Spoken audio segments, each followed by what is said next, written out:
여러분 안녕하십니까? 이번 시간에는 이번 스웨덴 스톡홀름에서 열렸던 미북 협상 결렬에 대한 또 다른 소식이 들어와서 그 소식을 전해드리겠습니다. 스웨덴에서 북한 엿을 제대로 먹인 미국의 전략. 자, 이번에 미북 협상 스웨덴 이 결렬이 된 거를 북한은 지금 미국 때문에 했다고 계속 아가리질하고 있는 와중에 왜 미북 협상이 결렬됐는지 그 본질이 나와서 이번에 스웨덴에서 제대로 북한에게 엿먹인 미국의 전략 또 혹은 미국의 카드가 무엇인지를 여러분들에게 소상하게 이야기해 드리고자 합니다.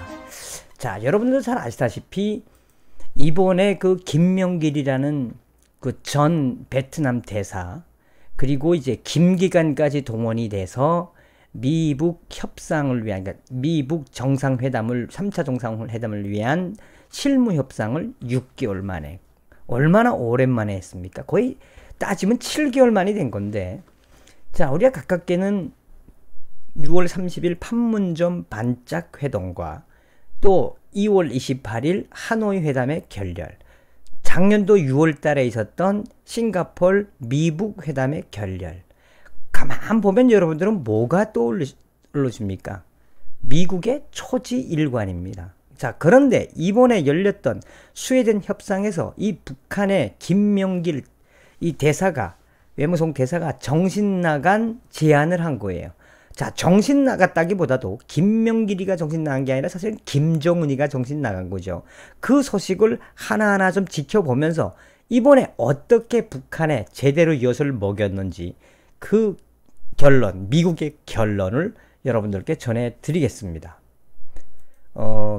북한이 이번에 스웨덴 협상에서 제재 해제 범위를 대폭 늘렸다. 제재 해제 범위를 대폭 늘렸다. 이게 제일 중요합니다.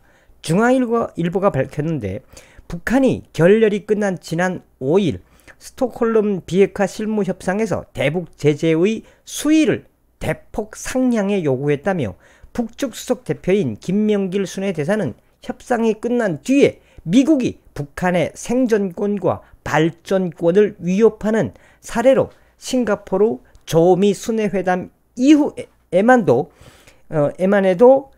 미국은 15차례에 걸쳐 제재 조치를 발동했다고 공개 거론했다라고 이야기했습니다. 지난 4월 김정은이 시정연설에서 제재 해제에 더는 집착하지 않겠다고 선언한 뒤 제재와 관련된 공개 요구를 자제해온 북한이 6개월 만에 노골적으로 불만을 토로한 것이다 라고 중앙일보가 썼습니다. 이게 어떻게 이해하시면 되냐면 트럼프 행정부가 들어와서는 여러분들 잘 아시다시피 트럼프하고 김정은 그러니까 이제 2017년 이쪽에 되는 거죠. 이때 17년도에 계속 나왔던 이야기가 뭡니까? 로켓맨. 트럼프는 김정은이를 애송이, 로켓맨 또 아주 그냥 그 어린 놈의 새끼 이렇게 거의 애송이 취급을 했습니다. 또 2017년도에 북한이 대대적으로 이 도널드 트럼프 대통령에게 했던 워딩은 뭐냐면 늑다리, 전쟁광, 이런 그러니까 한마디로 2017년도에는 어느 정도까지 말폭탄으로 그 17년, 18년도가 넘어가고 있었습니다. 자 여기서 중요한 게 뭐냐? 작년도 6월 달에 열렸던 이 제1차 미북 정상회담, 싱가포르 정상회담이었습니다. 그 전에 4월 달에 이 마이크 폼베오가 평양을 다녀오면서 2차례 이상 김정은이를 만났고 이미 김정은과의 합의에 의해서 싱가포르 회담에 나왔습니다. 싱가포르 회담에 딱 나왔는데 이미 싱가포르 회담에 나오면서 미국은 대북 단독 제재에 의해서 몇 개의 대북 단독 제재안을 그러니까 유엔의 대북 제재안도 중요하지만 미국의 단독 제재안을 가지고 나왔습니다. 자, 싱가포르 회담에서 이미 트럼프 대통령이 딱 펼쳐놓은 것이 바로 2017년 유엔이 강력하게 제재했던 이 5가지의 제재안.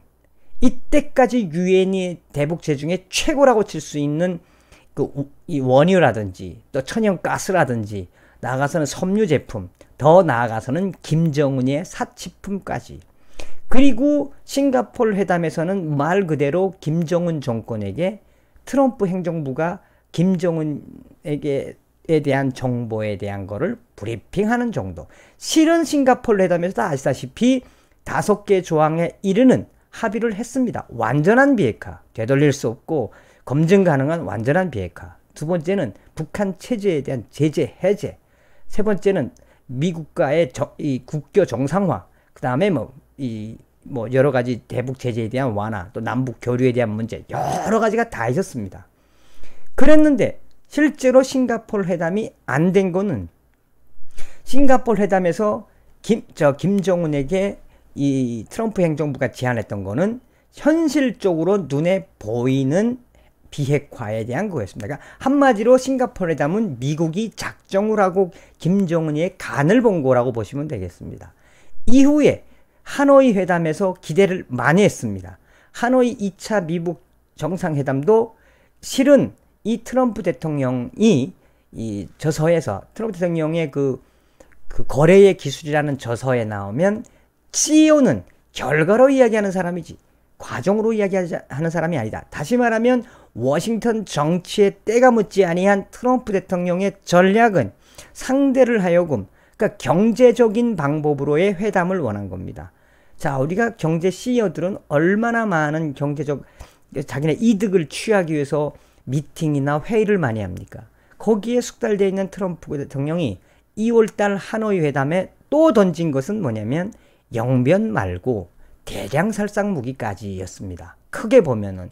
그런데 그때 김정은이가 화들짝 놀란 것은 무엇이냐? 김정은이가 1차 이 싱가포르 회담에서 원했던 것은 트럼프 대통령이 꺼내놓았던 15차례에 걸쳐 이 사례로 발표된 대북 제재였습니다. 싱가포르 회담 때도 이 15개를 내놨습니다.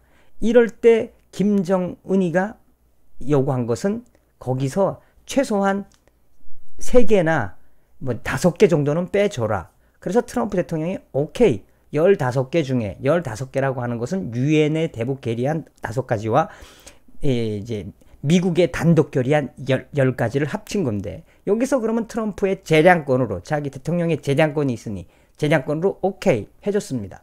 그리고 하노이 회담 때도 북한은 나아가서 5개에서 한 3개 정도 더 포함해서 한 8개 정도 15개 중에 절반 정도는 해제를 해줘라. 트럼프는 오케이를 하고 회담을 시작을 했습니다. 그러나 그 회담이 결렬이 됐습니다. 하노이 회담 때 김정은이가 화들짝 놀란 거는 아차 이것 봐라. 지금 나한테 가장 중요한 거는 대북 제재. 나에게 들어오던 벌크 캐시 통치 자금을 막은 거를 해제해달라고 하는데 아직 이거를 미국이 진짜로 해제할 마음이 없네. 그 당시에 6자 회담 때 미국이 정신 나가게 이 영변의 핵 원자를 폭파하는 쇼를 하면은 방코 델타 은행 이 김정일 자금 풀어주고 대북 지원해주던 이 전략하고는 완전히 맞지 않는 전략이었습니다.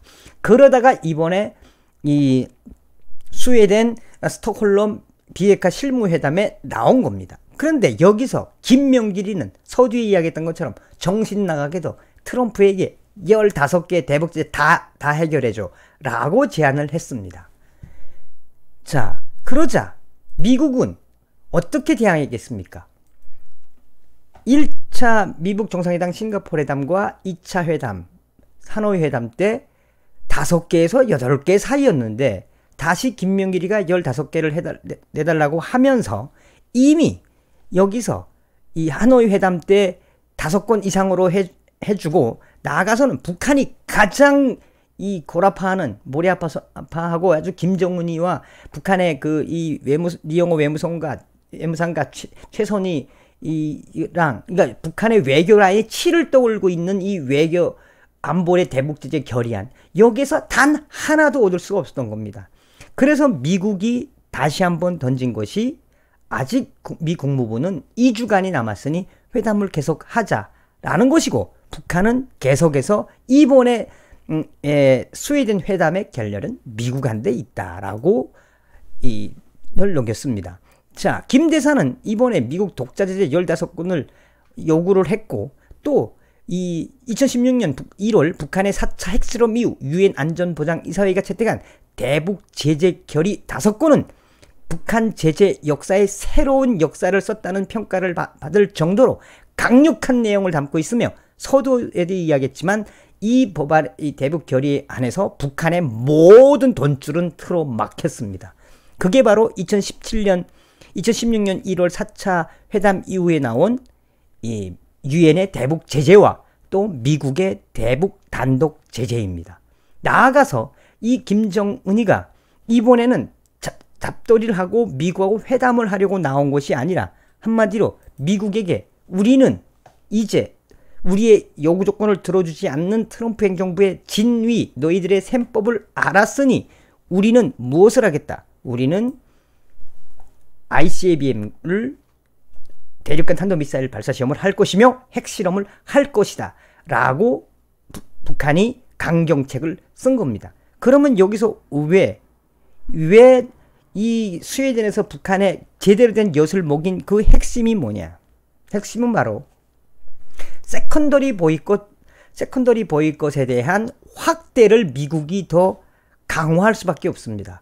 이번에 북한이 들고 나온 소위 말해서 ICBM, 이미 SLBM은 그 전날 발사를 했고, 또 이번에 15개의 대북 제재를 풀어줘. 그리고 나아가서 우리는 핵실험 할 거야 라는 것은 바로 북한의 전문가들과 미국 조야의 의견들을 정리하자면, 바로 북한은 미 대통령의 재량권을 노렸는데, 미 재량권은 미 의회의 굉장한 견제를 받는 겁니다. 미 대통령의 재량권은 대통령의 재량에 따라서 북한에 대한 제재를 해제할 수 있는 대통령의 권한입니다. 그렇지만 미 전문가들의 이야기의 핵심은 무엇이냐? 한마디로 이번에 트럼프의 뒤통수를 쳤다는 겁니다. 북한 애들의 이런 것은, 북한이 김정은이의 지령을 받아서 나온 김명길과 북한의 외교 라인들이 이 트럼프 대통령의 뒤통수를 쳤다, 한마디로 말해서. 김정은이가 두지 말아야 될 가장 아픈 것, ICBM을 건드렸으며, 나아가서는 이 미 대통령의 재량권을 겨냥을 했지만, 실제로는 제가 어제 방송에도 이야기했지만 김정은이는 트럼프하고 회담을 할 의지가 없다. 또한 그래서 앞으로 미국 언론들과 워싱턴 조야의 이야기는 이제 제대로 북한을 엿먹일 미국의 카드를 보여줄 때가 됐다라고 외신들은 보도하고 있습니다. 이제 제대로 김정은에게 엿먹일 트럼프의 카드가 무엇인지 보여줄 때가 됐다라고 하는 것이 오늘 이야기의 핵심입니다. 자, 이미 미국은 북한의 수를 읽고 나왔습니다. 다시 말하면 이번에 북한의 엿을 먹인 이 미국의 전략은, 한마디로 이야기하면 이 행정부, 트럼프 행정부에 들어서서 초질관했던 김정은에게, 야, 핵 내려놔. 안 내려놔? 넌 다이야. 변함이 없는 대북 단독 제재. 지금도 대북 단독 제재법에 의해서 지금도 행해지고 있는 김정은의 벌크 캐시에 대한 이 장악. 그래서 대북 제재, 미국의 대북 제재, 단독 대북 제재법의 제재의 확대가 되었다고, 더 확대가 될 거라고 외신들이 보도하는 내용을 전해드렸습니다. 여러분, 북한의 김정은이한테 있는 대북 제재 해제가 아니라 바로 몽둥이, 폭격이 정답입니다. 여러분, 다음 시간에 뵙겠습니다. 미열공 감사합니다.